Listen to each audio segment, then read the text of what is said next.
आप सभी भारतवासियों को मेरा प्रणाम। मैं कौशिक आज एक और विषय में आपसे चर्चा करूंगा। आज का विषय मेरे उन बहनों के लिए जो कि रूढ़िवादी प्रथाओं का शिकार है और जो कि समाज में शोषण का शिकार हो रही है, जिसमें समाज में जिनको अपना हक नहीं मिल रहा है, जो समाज में एक तुच्छ दर्जे की होकर के रह रही है, उन बहनों के लिए आज का मेरा वीडियो निछावर है।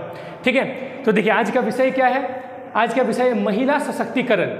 ठीक है, नारी सशक्तिकरण, महिला सशक्तिकरण, कुछ भी बोल सकते हैं, जिसको हम लोग बोलते हैं वुमेन एम्पावरमेंट। ठीक है, नारी सशक्तिकरण या फिर महिला सशक्तिकरण, जिससे कि समाज में महिलाओं को, नारियों को तथा जो हमारे जो बहनें हैं उनको एक ऊंचा दर्जा मिल सके, जो कि लड़कों के साथ कंधे से कंधे मिलाकर चल सके। ऐसा हम लोग बोलते हैं, किताबों में पढ़ते हैं, हमारा संविधान ऐसा अधिकार देता है, लेकिन हम लोग ऐसा करते नहीं है, ऐसा कुछ भी फॉलो नहीं करते हैं। क्यों, देखिए बता दे रहे हैं। पहले तो चलिए इसका परिभाषा को जानते हैं। देखिए, महिला सशक्तिकरण का मतलब है सभी उम्र की महिलाओं के लिए संसाधनों, अवसरों, निर्णय लेने की शक्ति।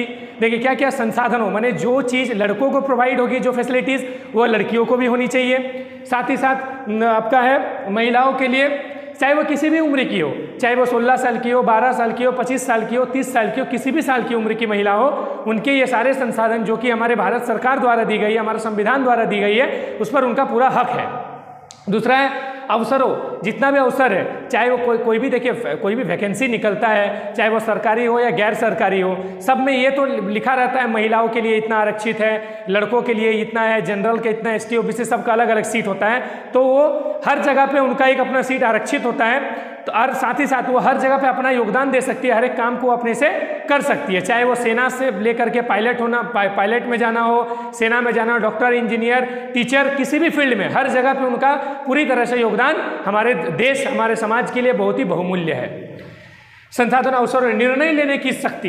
देखिए आजकल क्या होता है ना, कुछ भी, चाहे वो हमारे फैमिली में हो या हमारे देश में हो या हमारे समाज में हो, किसी भी चीज़ का अगर कुछ भी निर्णय लेना हो, कुछ भी अगर डिसीजन लेना हो, तो उसमें हम लोग लड़के ही आगे आते हैं। हमारे जो पुरुष होते हैं या लड़के होते हैं वो आगे आते हैं, उनका ही जो ये होता है, निर्णय होता है, उनको माना जाता है। अब महिलाओं को यहाँ पे पीछे हटा दिया जाता है। तो ये सबसे बड़ी हमारे समाज की गलती है, गलतफहमी है कि महिलाएं समाज को नहीं सुधार सकती। महिलाओं जैसा तो सुधारक कोई हो ही नहीं सकती है। याद कीजिए, जो हमें अपने कोख पर 9 महीने तक रख सकती है वो भी एक माँ, वो महिला ही है, जो हमें इस देश पर लाई, इस दुनिया पर, इस धरती पर जन्म दी है। तो क्या हम लोग कैसे कम समझ सकते हैं महिलाओं को? महिला जैसा ताकतवर, सहनशीलता किसी के अंदर में नहीं हो सकता। क्यों? महिला, हमारी भारत माँ, भारत को हम लोग माँ बोलते हैं, माँ का दर्जा देते हैं। तो आप समझ सकते हैं कि एक महिला कितनी ताकतवर हो सकती है। जो कहा जाता है कि जो महिला अपने देश के श्रम में अगर योगदान देती है तो देश का हर एक जगह से, हर एक पहलू से देश का हमेशा अच्छा ही होता, कभी भी उसका बुरा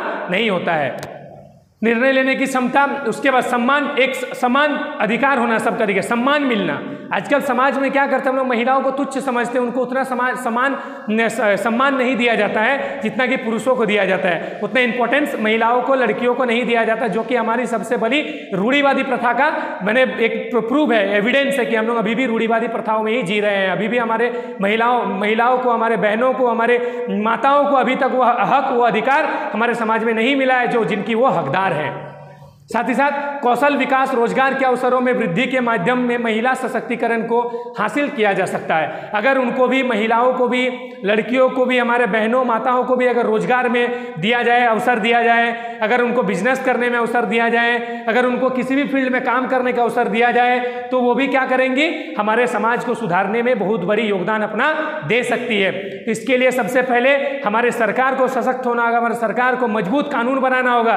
क्योंकि आज देखिए, अगर किसी घर से कोई लड़का अगर रात के 10 बजे तक बाहर में अगर घूम रहा है या कहीं गया हुआ है तो माँ बाप निश्चिंत घर में रहते हैं। लेकिन अगर उसकी बेटी, अगर घर की कोई लड़की अगर घर के बाहर है तो उनको 50 बार फोन किया जाता है लड़की को कि कहाँ हो बेटी, कितनी देर में आ रही हो, 50 तरह का सवाल पूछा जाता है। क्यों पता है?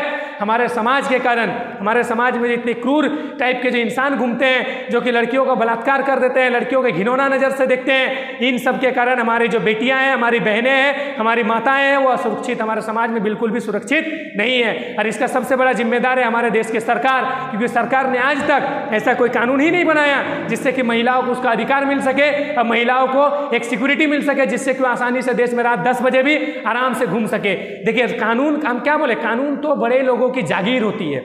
जो बड़े लोग हमारे देश हैं, हमारे नेता हैं, उनके कानून उनके हाथ की मैल होते हैं, वे उनके कानून के दामाद होते हैं। जिन उनसे कोई फर्क नहीं पड़ता। जितना भी आप देख सकते हैं कि जो बलात्कार वगैरह आप सुनते होंगे, जो यौन शोषण वगैरह के पीड़ित जितने भी आप कानून, जितने भी जो केस आप सुनते होंगे, उन सब में देखेंगे कि बड़े बड़े बाप के बेटे, नेताओं के, मंत्रियों के बेटे ही इन सब में ज़्यादातर कांड करते हैं, काम करते हैं। क्यों? पता है उनको कि हमारा कुछ होने जाने वाला नहीं है, कानून हमारा कुछ भी नहीं कर सकता, हमारा बाल भी बांका नहीं कर सकता है, क्योंकि कानून तो हम लोग खरीद लेते हैं। कानून हमारे लिए कुछ नहीं है, पॉकेट में रखने वाला खिलौना है, पैसे की गड्डी है। ठीक है, इसका मेन जिम्मेदार हमारे देश की सरकार। इसलिए मैं सरकार को बोलना चाहता हूं कि अगर कानून बनाना है तो इतना मजबूत कानून बनाइए कि अगर कोई इस तरह का गलत काम किसी बहन बेटी पर करने के ऊपर 10 बार सोचे कि अगर ऐसा कर दे तो उसका जीवन बर्बाद हो सकता है, उस लड़के का भी जीवन पूरा समाप्त हो सकता है। सिर्फ सजा देना ही बहुत बड़ा प्रावधान नहीं है इसका। सजा देने से उसको मजा मिल जाता है, क्योंकि उसको पता है क्या होगा, ज़्यादा से ज़्यादा एक बार तो मजा मिलेगी, उसके बाद सजा होगा, सजा के बाद फिर मजा। इसलिए सजा ही इसका उपाय नहीं है। इसका सजा देना है तो इतना कठोर सजा मिलना चाहिए कि आने वाली पीढ़ी तक के रोंगटे खड़े हो जाए, ऐसा कुछ सोचने के ऊपर में।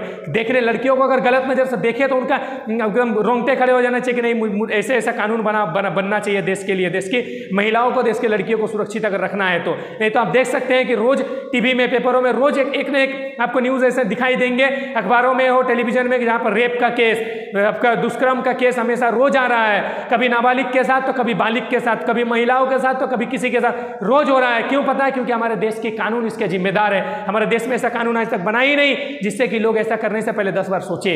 इसलिए सबसे पहले देश के कानून व्यवस्था को मजबूत बनाना होगा, ताकि हमारे देश के भाई बहनों को और हमारे महिलाओं को एक सिक्योरिटी मिल सके, एक ऐसा रास्ता मिल सके जहां से होकर के वो कहीं भी जाए उसको कोई रोक नहीं सके, कोई टोक नहीं सके, एकदम आसानी से आ जा सके। जिससे कोई अगर कोई लड़का, कोई इंसान अगर उसकी तरफ नज़र भी उठा करके देख रहा है गलत नज़र से, तो उसे 10 बार सोचना पड़े। तो सबसे पहले हमारे कानून व्यवस्था को मजबूत करने की आवश्यकता है, तब जाके देश की महिलाएं, हमारी बहनें सुरक्षित रूप से भारत देश में रह सकती है। तब तक के लिए कोई उपाय नहीं है उनके लिए। उनको फ़ोन जाएगा ही और उनका 50 तरह के सवाल भी पूछे जाएंगे, क्योंकि वो पूरी तरह से सुरक्षित हमारे देश में नहीं है।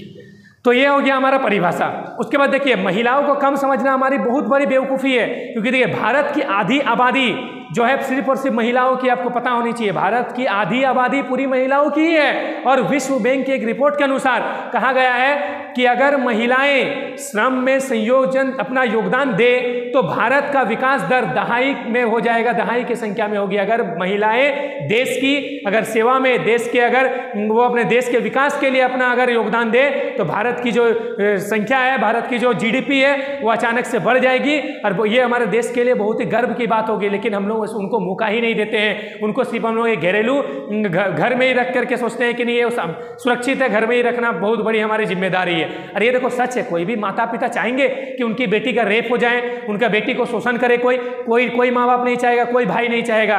तो इसलिए वो क्या करते हैं, अपने बहनों को, अपने बेटी को घर में सुरक्षित रखना चाहते हैं, क्योंकि उनको पता है कि हमारे भारत देश में सुरक्षित नहीं है। अगर उनको सुरक्षित रखना है तो सबसे पहले कानून व्यवस्था को मजबूत बनाना होगा, ताकि वे सुरक्षित रूप से बाहर में घूम सके, शेरनी की तरह दहाड़ सके। जैसे कि लड़के आज़ादी से घूमते उसी प्रकार लड़कियों को भी आज़ादी मिलनी चाहिए पूर्णतः, जो कि आज तक उनको नहीं मिला है।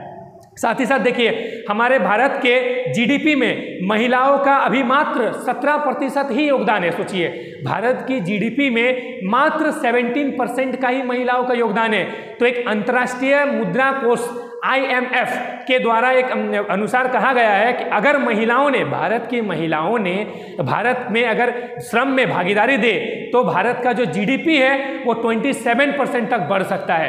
कब? जब भारत की महिलाएं 17% जो महिलाएं हमारे जीडीपी है वो अगर 27% तक बढ़ोतरी हो सकता है। कब? जब हमारे देश की महिलाएं भी हमारे देश के श्रम में योगदान देगी। तो उसके लिए अवसर कौन देगा? हमारे देश की सरकार को अवसर देना है, जो कि कभी नहीं देती है।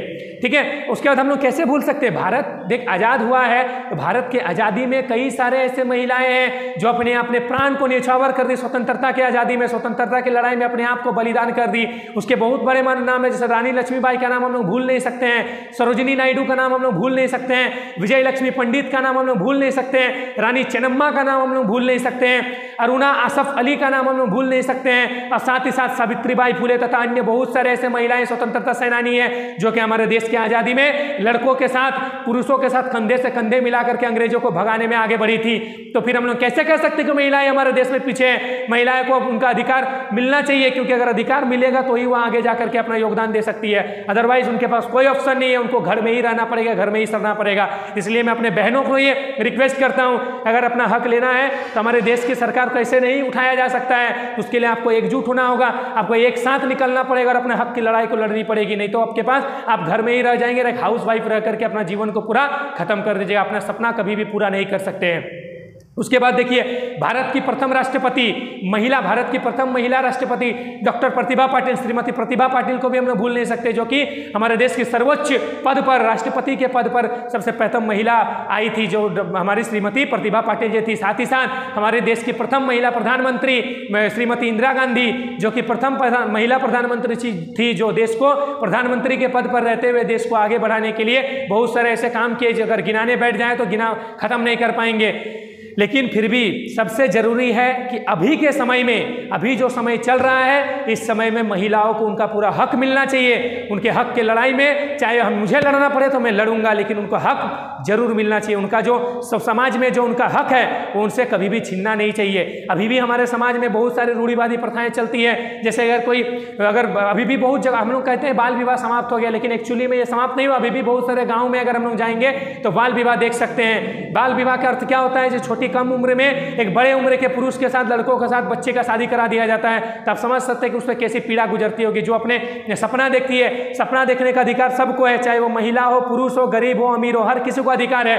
तो महिलाएं भी, जो छोटी छोटी बच्चियां भी सपना देखती है कि वो बड़ा होकर के डॉक्टर बनेगी, इंजीनियर बनेगी, पायलट बनेगी या सेना में अपना योगदान देगी, लेकिन ऐसी लड़कियों के साथ अत्याचार किया जाता है, उनको एक कम उम्र में शादी करा दिया जाता है। तो मैं ऐसे माता पिताओं से भी रिक्वेस्ट करूंगा कि ऐसा ना करें, अपने बच्चों को, अपने लड़कियों को भी बराबर पढ़ने का अधिकार दे, अपने बच्चियों को भी बढ़ने का अधिकार दे, क्योंकि उनका भी सपना है और वो सपना अपना है। वो जो सपना देखती है वो अपने माँ बाप के लिए देखती है। देखिए, लड़की का जो प्रेम माता पिता के साथ होता है ना, कि लड़के का कभी नहीं हो सकता, ये चीज़ याद रखिएगा, क्योंकि माता पिता के साथ सबसे अच्छा बॉन्डिंग जो होता है किसी लड़की का ही होता है। आप देख सकते हैं माता पिता का प्यार सबसे ज़्यादा लड़कियों को होता है। क्यों पता है? क्योंकि उनके बीच का जो संबंध होता है ना, अटूट होता है, जो कभी टूट नहीं सकता है। लेकिन उनको तोड़ने का काम कौन करता है? हमारे देश के भ्रष्ट नेता, भ्रष्ट मंत्री, जो कि उनको अपना हक नहीं देते हैं और पीछे हट जाते हैं। इसलिए सरकार से मैं रिक्वेस्ट करूंगा, आपने तो बहुत कानून बना दी, जैसे कि महिलाओं पर बलात्कार के लिए, जैसे कि हमारे संविधान में आईपीसी धारा 376 के प्रावधान से सजा दिया गया कि 20 वर्ष से लेकर के आजीवन तक सजा दिया जा सकता है। उसके बाद आईपीसी 354A तथा आईपीसी 354B, अगर महिलाओं से अगर कोई छेड़खानी करता है, उसको अश्लील नज़र से देखता है, उनका पीछा करता है, किसी भी तरह का अगर उनको टॉर्चर करता है,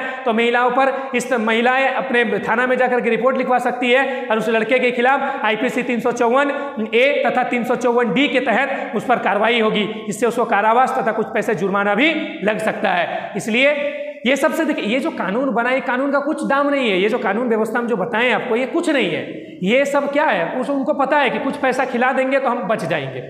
अगर सच में अगर देश के लड़कियों को, देश के महिलाओं को अगर सशक्त बनाना है, महिलाओं को अगर आज़ाद करना है, महिलाओं को अगर लड़कों के साथ, पुरुषों के साथ कंधे से कंधे मिलाकर चलने का अधिकार देना है, तो सबसे पहले कानून व्यवस्था को मजबूत करना होगा। और ऐसा कानून लाना होगा कि अगर कोई गलत सोच बोले तो गलत करना तो दूर की बात, गलत अगर महिलाओं के प्रति अगर सोचे तो सोचने से पहले उसे उनके रोंगटे खड़े हो जाए, उनको कानून का बात याद आते ही उनके दिमाग में ये बात आनी चाहिए कि अगर मैंने ऐसा कहा तो मेरे साथ ऐसा किया। जो बीच चौराहे पर अगर कोई व्यक्ति, कोई लड़का अगर किसी के साथ दुष्कर्म कर, लड़कियों के पावर मिल सके, शक्ति मिल सके कि वो आगे जाकर के लड़कियों के साथ कंधे मिलाकर चल सके।